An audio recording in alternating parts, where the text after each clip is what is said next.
Все началось, я имею в виду депортация и массовое выселение после указа Государственного комитета обороны от 10 или 11 мая, по-моему. 11 мая. От 11. Давайте посмотрим цитату из этого указа. Послушаем.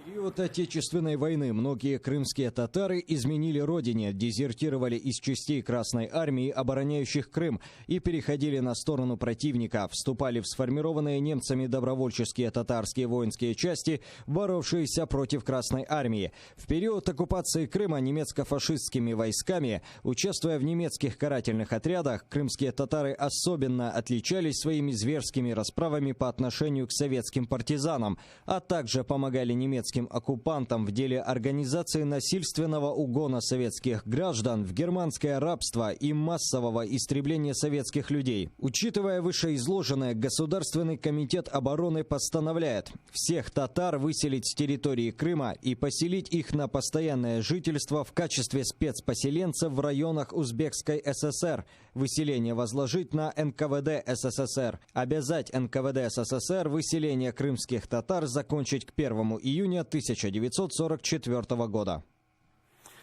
Вот такая вот преамбула про массовый коллаборационизм, она до сих пор вызывает ожесточенные споры в Крыму, и никак невозможно прийти ни к какому примирению и к пониманию, что депортация была преступлением. Вот это, давай поговорим об истории, о фактах. Действительно ли эта преамбула соответствует действительности? Наверное, то, что сейчас новый всплеск пошел о том, что говорит о том, что крымские татары были коллаборантами, то, что они сотрудничали с немцами, это то, что оправдательные действия сегодняшним оккупационным войскам, правительству в Крыму, которое, в общем-то, пытается оправдать притеснение крымских татар. То есть крымские татары – это такой камень преткновения в Крыму.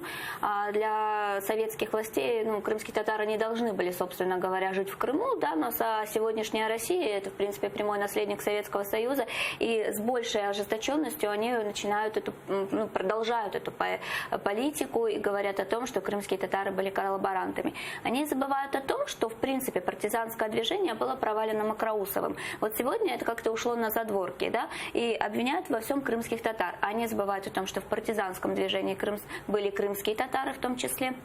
Это были достаточно выдающиеся люди. Один из них, я могу даже гордиться такими людьми, которые в моей семье были. Это дядя моего дедушки, Мемет Молочников, он достаточно известен.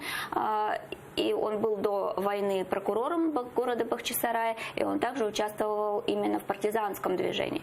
Другое дело, что вот как раз-таки советское правительство провалило партизанское движение, и, в общем-то, в принципе, до этого она сдала фактически Крым немцам-оккупантам, и буквально бросив всех этих солдат на произвол судьбы, и они оказались в концлагерях или погибли. Я также могу сказать, мой родной дедушка, которому было 17 лет, под Маккензиевыми горами попал в плен. В общем-то, благодаря тому, что именно советское руководство бросило этих солдат на произвол судьбы и ушло, то есть они покинули Крым.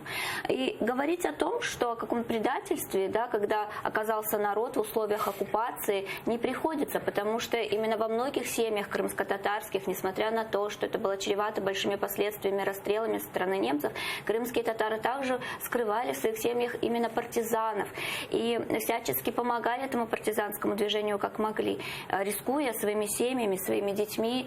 И я могу тоже сказать, что моя прабабушка, которая, в общем-то, у нас в семье были только одни женщины, мужчины оказались на фронте, либо до этого уже их не стало, в селе Маркур она также укрывала на чердаке своего дома партизана. И потом, в общем-то, она помогла, после того, когда он был ранен, она помогла ему восстановиться, и она помогла ему уйти.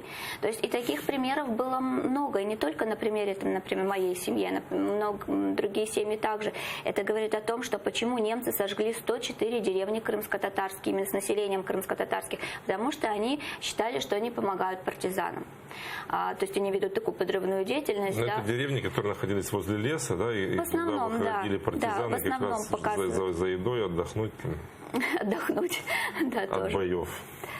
Да, к сожалению, вот эти моменты почему-то опускаются, и почему-то видят только тот процент людей, которые якобы пошли на сотрудничество с немцами. Я уже не раз говорила, что мы не имеем права тоже осуждать этих людей, потому что если они перешли на сторону немцев, на сторону оккупантов, то это не значит, что они были поклонниками Гитлера или Германии на тот момент. Они действительно были против советской власти. Но, наверное, они тогда понимали, что, в принципе, они оказались между двух огней. Здесь нужно было выбирать либо так, либо так. И кто-то для себя принял решение именно встать на сторону оккупантов на тот момент.